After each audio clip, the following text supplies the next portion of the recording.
नमस्कार, अपना हिमाचल देख रहे हैं आप। आपके साथ मैं हूं खुशबू पांडे। अपना हिमाचल में तमाम खबरों की बात होगी, लेकिन इससे पहले की एक बड़ी जानकारी आपको दे दें। ये बड़ी जानकारी सामने आ रही, हिमाचल प्रदेश में इको टूरिज्म सोसाइटी की बैठक हुई है और सीएम सुक्खू की अध्यक्षता में ये बैठक हुई। ये बड़ी जानकारी आपको दे रहे हैं। प्रदेश में किया गया है, संचालित होंगी पर्यटन गतिविधियां। तो हिमाचल इको टूरिज्म सोसाइटी की बैठक हुई है। हिमाचल के मुख्यमंत्री सुखविंदर सिंह सुक्खू की अध्यक्षता में ये बैठक हुई। इसमें कई बड़े फैसले लिए गए हैं। तो वहीं आपको बता दें कि प्रदेश में संचालित होंगी पर्यटन गतिविधियां, इसको लेकर के भी यहां पर चर्चा की गई है, विचार विमर्श हुआ है।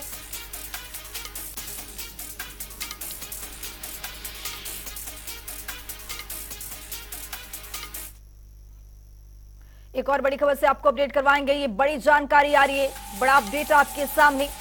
बागवानी मंत्री जगत सिंह नेगी ने प्रेस कॉन्फ्रेंस की है। ये बड़ी जानकारी, विपक्ष पर यहां पर जमकर निशाना साधा है। बागवानी मंत्री जगत सिंह नेगी ने विपक्ष के जनमंच को लंच मंच बताया है। बागवानी मंत्री जगत सिंह नेगी ने ये बड़ी जानकारी आप तक पहुंचा रहे। प्रभावितों की सरकार यहां पर मदद कर रही है, ये बागवानी मंत्री की ओर से कहा गया है। हिमाचल को केंद्र की मदद का यहां पर अभी भी इंतजार है। बागवानी मंत्री जगत सिंह नेगी की ओर से यहां पर प्रेस कॉन्फ्रेंस किया गया है। विपक्ष पर यहां पर जमकर निशाना साधा है। तो वहीं आपको बता दें कि विपक्ष के जनमंच को लंच मंच बताया है जगत सिंह नेगी बागवानी मंत्री ने। सरकार ने जनमंच में करोड़ों रुपए जो है लुटा लिए। वो केवल एक लंच मंच और लोगों को झंड करने का मंच बन के रह गया। और इतने सारे ये जो इंतकाल के केसेस पेंडिंग थे, ये क्या करते रहे, ये हमारी समझ से बाहर है। क्योंकि इन्होंने बहुत हल्ला किया, बहुत बड़ा जो है धन का दुरुपयोग भी किया, लोगों को जो परेशान भी किया। परंतु इन जनमंचों में जो आम लोगों के मुद्दे थे, जैसे इंतकाल के मुद्दे हैं, आपके डिमार्केशन के मुद्दे हैं, आपके अन्य मुद्दे हैं, वो हज़ारों की तादाद में इकट्ठे पड़े रहे, परंतु इनका निवारण नहीं कर पाए। तो इससे साफ जाहिर है कि जनमंच जो है एक वाकई जो है ऐसा स्कीम था पिछली सरकार का, जिसमें धन लुटाया गया और केवल लोगों को परेशान किया गया। उसका कोई औचित्य नहीं था। महीने में ही बहुत जो है बेहाल हो गए। उनका जो फ्रस्ट्रेशन दिखाई दे रहा है, वो आजकल अनब शनब बोले जा रहे हैं, तथ्यों से विपरीत बात कर रहे हैं। कहते हैं कि राहत का कोई कुछ काम नहीं मिला, पैसा नहीं मिला। आपको ये मालूम है सबको कि हिमाचल प्रदेश में राहत के मामले में हमारे मुख्यमंत्री ठाकुर सुखविंदर सिंह सुक्खू के नेतृत्व में एक ऐतिहासिक फैसला लिया गया। जो राहत का पैकेज, धन की भारी कमी है, कर्जा 75,000 करोड़ से ज़्यादा ये छोड़ के गए हैं, परंतु उसके बावजूद जो है अपने संसाधनों को सही तरीके से इस्तेमाल करते हुए जो ऐतिहासिक जो एक पैकेज राहत में दिया गया है, वो कहीं भी किसी भी प्रदेश में आपको नहीं दिखेगा। पहली बार जो है मकान, जिनके 3,000 से ज़्यादा लोगों के मकान क्षतिग्रस्त हुए हैं पूर्णतः, उनको जो है हम 7 लाख रुपए दे रहे हैं। ये अपने आप में एक ऐतिहासिक फैसला है। हम जो है जिनके मकान आंशिक रूप से क्षतिग्रस्त हुए हैं, 13,000 से ज़्यादा लोग हैं, उनको 1-1 लाख रुपए दे रहे हैं। जबकि एनडीआरएफ में जो नियम है सरकार का, भारत सरकार का, उसमें तो मात्र जो है 5,000, 6,000, 12,000 रुपये तक है। और इसी तरह से जो है पशुधन का भी जो है बहुत ज़्यादा जो है इस समय जो नुकसान हुआ है, उसकी भरपाई के लिए उसको राहत के रूप में, खासकर जो चरागाहों में भेड़ बकरियाँ जो बर्फ़बारी के कारण, बेमौसमी बारिश और बर्फ़बारी के कारण दब गए थे, मर गए थे, उनको भी जो है 6,000 रुपये प्रति भेड़ बकरी दिया जा रहा है। और नंबर कोई नहीं उसमें रखा जा रहा है। कहीं कमी है या कहीं कोई काम नहीं हो पा रहा है तेज़ी से, उसका ध्यान सरकार में लाते, हम जो है मिलकर जो है इसमें तेज़ी से कदम उठाते। बल्कि इन्होंने इस आपदा के समय में लोगों को गुमराह करने की कोशिश की, लोगों को डराने की कोशिश की और एक नकारात्मक जो है रवैया इन्होंने अपनाया। और आज प्रदेश के लोग इनको जो है बुरी तरह से जो है, जो इनका एक इस आपदा के समय में एक इनका रोल रहा है, उसको धिक्कार रहे हैं। लोग कह रहे हैं कि पूर्व मुख्यमंत्री बोल क्या रहे हैं।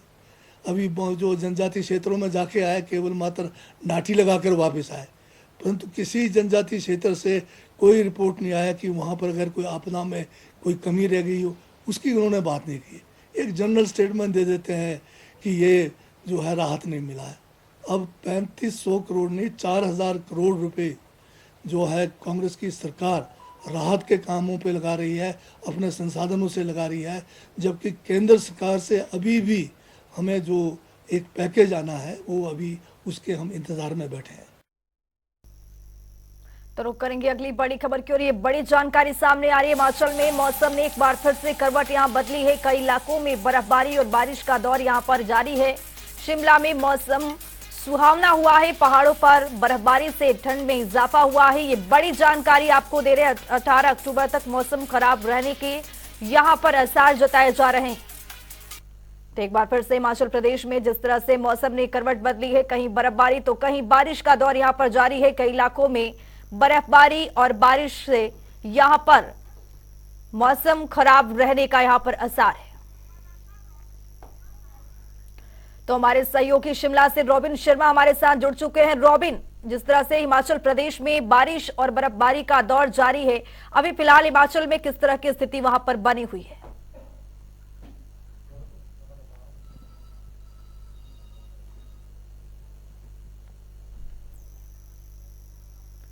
तो एक बार फिर से संपर्क करने की यहां पर कोशिश करेंगे रॉबिन शर्मा को। तो आपको बता दें कि 18 अक्टूबर तक यहां पर मौसम खराब रहने के आसार हैं। जिस तरह से ये तस्वीर आपके सामने है, बर्फबारी का दौर हिमाचल प्रदेश में एक बार फिर से जारी है। तो हमारे साथ एक बार फिर से रॉबिन शर्मा शिमला से जुड़ चुके हैं। रॉबिन, जिस तरह से बर्फबारी और बारिश का दौर जारी है हिमाचल प्रदेश में, किस तरह की स्थिति वहां पर शिमला में बनी हुई है?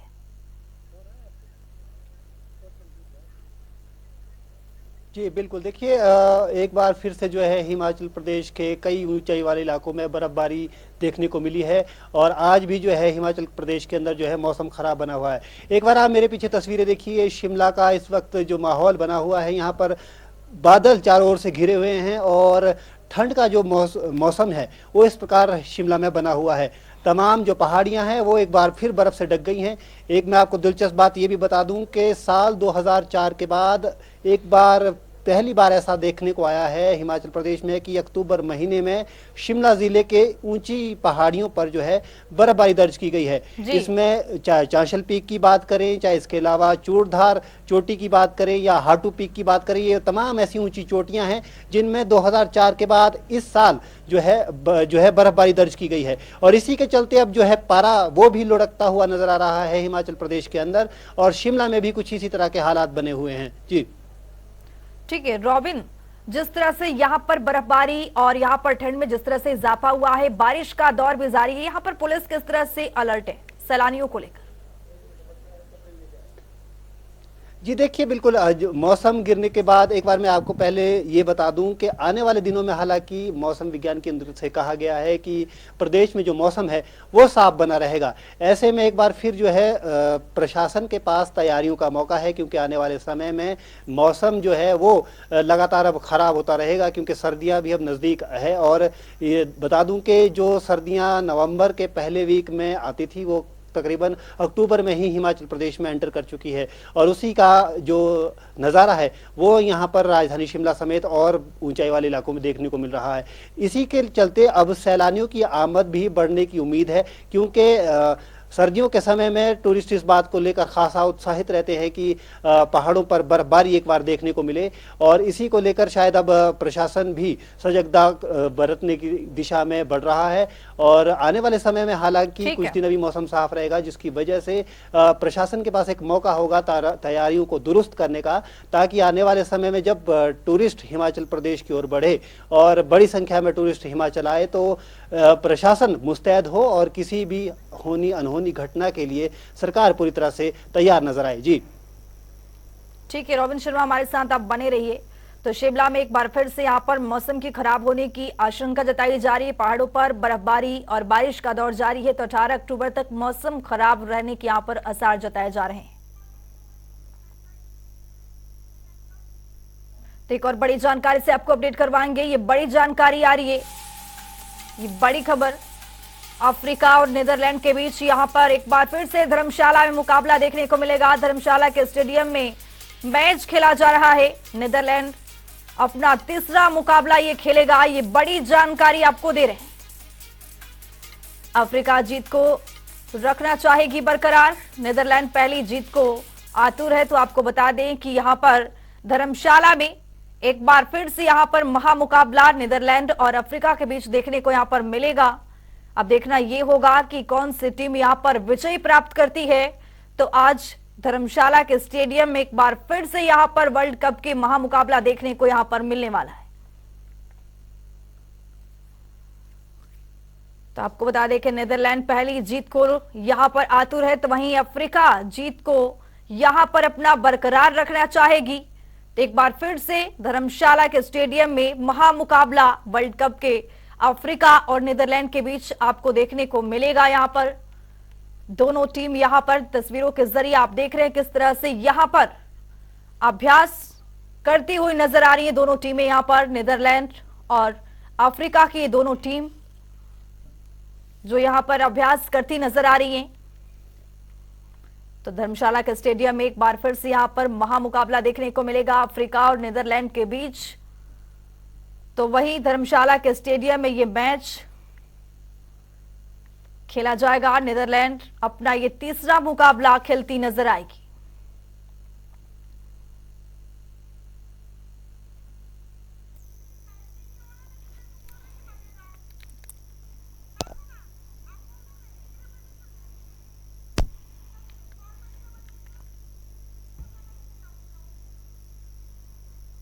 तो नीदरलैंड में ये अपना तीसरा मुकाबला खेलते हुए धर्मशाला के स्टेडियम में आएगी। अफ्रीका जीत को यहां पर अपना बरकरार रखेगी। तो वहीं नीदरलैंड की बात की जाए तो नीदरलैंड पहली जीत को आतुर है। इससे पहले कि अगर नीदरलैंड जीत हासिल नहीं कर पाई है तो आपको बता दें कि धर्मशाला के स्टेडियम में एक बार फिर से यहां पर मैच खेला जाना है।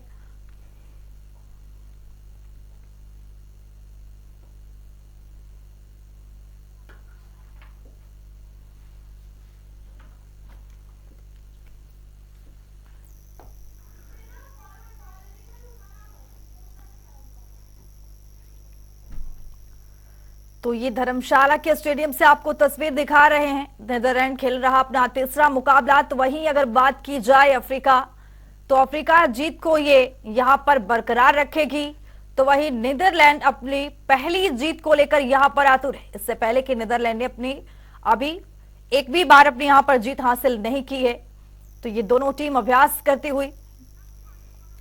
तो हमारे साथ हमारे सहयोगी धर्मशाला से सौरभ अटवाल जुड़ चुके हैं। सौरभ, यहाँ पर नीदरलैंड और अफ्रीका की टीम यहाँ पर भिड़ती नजर आएंगी।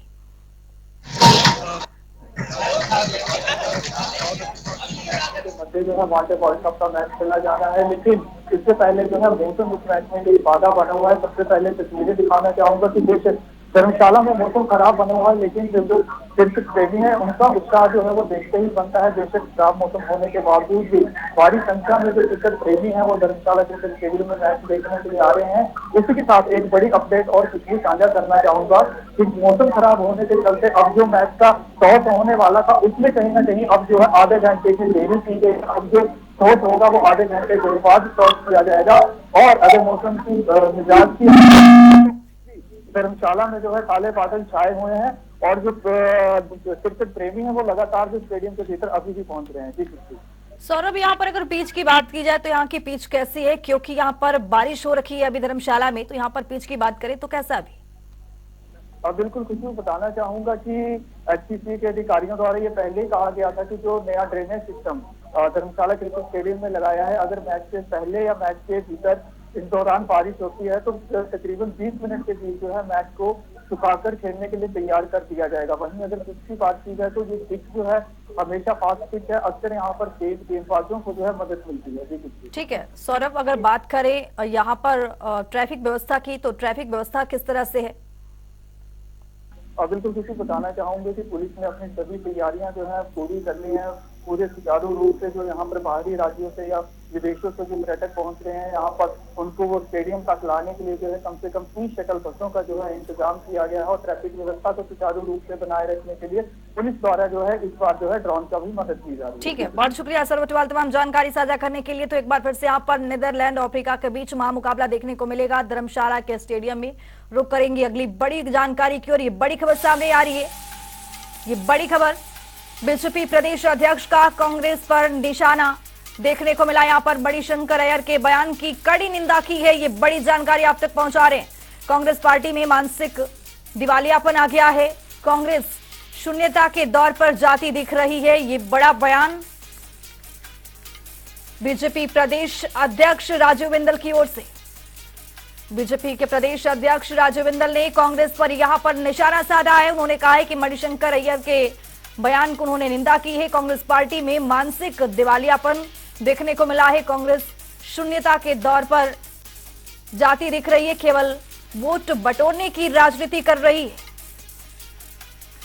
ये बड़ी जानकारी बीजेपी प्रदेश अध्यक्ष राजीव बिंदल का बयान निकल करके सामने आया है। तो आइए आपको सुनवाते हैं कि बीजेपी के अध्यक्ष राजीव बिंदल किस तरह से यहां पर क्या कुछ कहते नजर आ रहे हैं।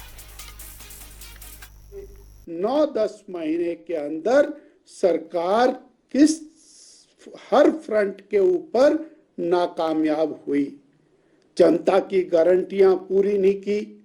जिस विषय को लेकर के यह सरकार सत्ता में आई थी उस विषय से भागती हुई नजर आ रही है। इन मुद्दों को लेकर 25 सितंबर को भारतीय जनता पार्टी और भारतीय जनता पार्टी विधायक दल के साथ शिमला में विधानसभा के बाहर प्रदर्शन करेगी, धरना करेगी।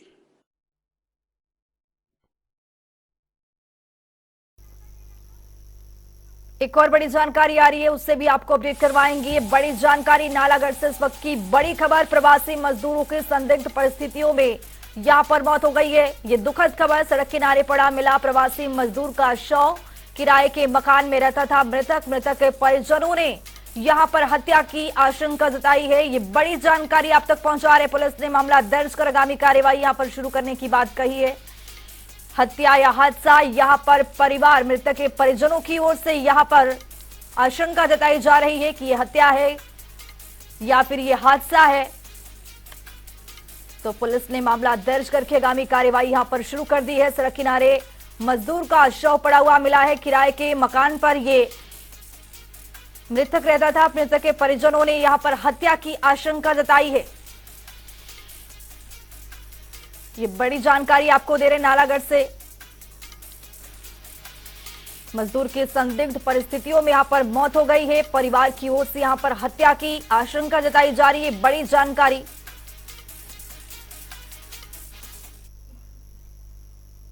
कबड्डी एसोसिएशन ऑफ हिमाचल प्रदेश की ओर से आयोजित एक कार्यक्रम में सीएम सुखविंदर सिंह सुक्खू पहुंचे। कार्यक्रम में सीएम ने एशियन गेम्स में हिमाचल के साथ देश का नाम रोशन करने वाले खिलाड़ियों को सम्मानित किया। इस दौरान सीएम सुक्खू ने कहा, प्रदेश सरकार खेल नीतियों में बदलाव करेगी।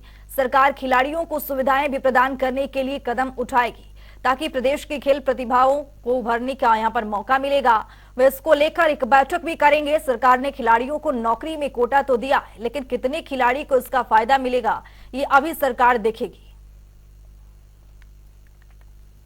सरकार से हम यही रिक्वेस्ट करना चाहते हैं कि जैसे अदर स्टेट में अच्छी कैश प्राइस है और अच्छी जॉब ऑफर की जाती है, हमें भी उसी तरह का कैश अवार्ड दिया जाए। और हम बस यही कहना चाहते हैं कि जो हम इतना नहीं बोलते कि हमें उतना ही दे, 3 करोड़ 1 करोड़ दे, बट जितना 50% तो एटलीस्ट हम लोगों को मिलना चाहिए।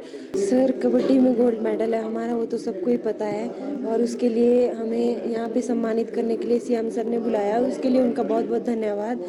और क्या बोलते, मैं बोलना चाहूँगी कि मैं और सुषमा हम दोनों सब इंस्पेक्टर की पोस्ट पे है राजस्थान पुलिस में। तो मैं सर से यही दरख्वास्त करती हूँ कि हमें हिमाचल में ही जॉब के लिए कुछ सोचना चाहिए उनको, क्योंकि हमें हिमाचल यहाँ पे हमारे 10 मेडल है, और जो मतलब जिसका 1 मेडल है उसको भी C ग्रेड की जॉब दे रहे हैं, और जिसका 10 मेडल है उसको भी C ग्रेड की जॉब दे रहे हैं। तो हमारा 10 मेडल का क्या फ़ायदा? तो इसके लिए हमारे को बाहर जॉब करने के लिए जाना पड़ रहा है। तो सर से यही प्रार्थना है हमारी विनम्र कि हमें यहाँ पे जॉब के लिए सोचें। मेरा नाम ऋतु नेगी है, और जो अभी हमारे हाल ही में चाइना में जो मैचेस चले थे एशियन गेम्स के, उससे हम स्वर्ण पदक लेके आए। और एक बात और बताना चाहती हूँ कि हमारे कंट्री ने 107 मेडल लेके आया, और जिसमें जो 100वां मेडल था वो कबड्डी वुमेन ने पार किया, 100 का आंकड़ा, वो भी स्वर्ण पदक के साथ। तो बहुत ही ज्यादा प्राउड फील हो रहा है। हिमाचल प्रदेश में जिला परिषद कैडर कर्मचारी लगातार हड़ताल कर रहे हैं। 4700 कर्मचारी मांग कर रहे हैं कि उनका विलय पंचायती राज और ग्रामीण विकास विभाग के साथ किया जाए और उनकी रेगुलर आधार पर नियुक्ति की जाए। प्रदेश में इसको लेकर राजनीति गर्म है। बीजेपी लगातार कांग्रेस सरकार पर इस विषय को लेकर हमलावर है। तो प्रदेश बीजेपी प्रवक्ता बलवीर वर्मा ने बताया है कि सरकार हड़ताल पर गए कर्मचारियों के खिलाफ एक्शन लेने का फरमान जारी करने लगी है। जिला परिषद केडर के हमारे एम्प्लॉयज है, उनमें 1 महीने से ऊपर टाइम हो रहा है जो हिमाचल प्रदेश में स्ट्राइक पर गए हुए हैं। और हिमाचल प्रदेश के अंदर 3200 पंचायतों के करीब, जिसमें विकास के कार्य सारे बंद हैं। हिमाचल प्रदेश कांग्रेस सरकार विकास के बहुत बड़े बड़े दावे कर रही है और कांग्रेस सरकार आज जैसे सुना है कि जितने भी जिला परिषद कैडर के एम्प्लॉयज हैं उसमें एक्सडीएन भी है, एसडीओ भी है, जेई भी है और पंचायती राज में जो टेक्निकल असिस्टेंट होता है वो भी है और जीआरएस भी है, सेक्रेटरी भी है। इन सब के अगेंस्ट एक्शन लेने की बात कह रही है। ये बहुत ही दुखद है। धर्मशाला में निशानदेही की रिपोर्ट देने की एवज में 2000 रुपए की रिश्वत मांगने और रिश्वत के पैसे लेने के दौरान state vigilance and anti corruption bureau Kangra की टीम ने महिला पटवारी को गिरफ्तार कर लिया है। विजिलेंस थाना धर्मशाला में मामला दर्ज कर आरोपी पटवारी के खिलाफ विजिलेंस ने आगामी कार्रवाई शुरू कर दी है। एसपी विजिलेंस धर्मशाला बलवीर सिंह ने बताया कि नूरपुर निवासी पुष्पिंदर ने विजिलेंस में शिकायत दर्ज करवाई थी कि नूरपुर के ब्रांडा पटवार सर्किल की महिला पटवारी अरुणा कुमारी उनकी जमीन की डेमोक्रेशन रिपोर्ट देने की एवज में 2000 रुपए की रिश्वत की यहां पर मांग कर रही है। धर्मशाला विजिलेंस के पास एक शिकायत आई थी कि नूरपुर के इलाके में एक पटवारी हैं, वो रिश्वत मांग रहे हैं। इसी सूचना के आधार पर कार्रवाई करते हुए अरुणा कुमारी जो पटवारी हैं बरंडा, ये पटवार सर्कल है नूरपुर के इलाके में, इनको आज रिश्वत के 2000 रुपये लेते हुए रंगे हाथ पकड़ा है। और इसमें शिकायतकर्ता पुष्पेंदर ये भी नूरपुर के ही इलाके के हैं और इनका आरोप था कि ये रिश्वत की मांग इन्होंने की और इन्होंने अपनी निशानदेही करवाई होगी और उसकी निशानदेही की रिपोर्ट इनको चाहिए थी। जो कंसर्न पटवारी था वो देने में आनाकानी कर रहे थे और उसके लिए वो रिश्वत की मांग कर रहे थे। तो इन्होंने क्योंकि शिकायत की थी विजिलेंस के पास, तो विजिलेंस ने इसमें त्वरित कार्रवाई करते हुए और आरोपी पटवारी के विरुद्ध केस दर्ज किया और इनको रंगे हाथ पकड़ा हुआ है। इसमें इन्वेस्टिगेशन के बाद इनके बाकी भी कंडक्ट को देखा जाएगा। इसमें केस रजिस्टर और इन्वेस्टिगेशन की जा रही है। हिमाचल प्रदेश के मंडी जिले में सरहदी चिट्टे के ओवरडोज से इन दिनों युवा मौत का ग्रास बन रही। दरअसल पूरे प्रदेश सहित मंडी जिले में भी लगातार चिट्टे की ओवरडोज से युवाओं की मौत हो रही है, लेकिन परिजन इस जानकारी को छिपा रहे हैं। साल 2023 को ही बात की जाए तो अब तक जिले में चिट्टे की ओवरडोज से 7 युवा दम तोड़ चुके हैं। बीते 2 दिन में पहले ही 19 वर्षीय एक युवक की चिट्टे की ओवरडोज से मौत हुई है। ऐसे में एसपी सागर चंद्र ने नशे के चंगुल में फंसे चुके युवकों से नशा छोड़ने की यहां पर अपील की है। मंडी जिले में अभी तक 195 मामले एनडीपीएस के दर्ज हो चुके हैं, जिसमें सितंबर माह के 253 नशे के सौदागरों को पुलिस ने यहां पर सलाखों के पीछे पहुंचाया है। चिट्टे के लगातार नशा लेने के कारण या दूसरे कोई भी नशे की ओवरडोज से जो मौतें हुई हैं, ऐसा कोई ऑफिशियल आंकड़ा हमारे पास नहीं होता है, ऐसा कोई रिकॉर्ड नहीं रखा जाता है। लेकिन अनऑफिशियली अभी तक ये मैं कह सकता हूं कि जो हमारे पास सूचनाएं पहुंची हैं तो पिछले करीब 1 साल में 5-7 मौतें जो हैं चिट्टे की ओवरडोज से मंडी जिला के अंदर हुई हैं। लेकिन इसकी कोई रिपोर्ट जो है पुलिस को नहीं की गई। ये भी एक विडंबना है कि घर वाले जो हैं वो ऐसी चीज़ों को छुपाने की कोशिश करते हैं। वो ये भी नहीं चाहते कि समाज को पता लगे कि उनके बच्चे की मौत चिट्टे या नशे की ओवरडोज से हुई है। अपने हिमाचल में अभी के लिए इतना ही। नमस्कार।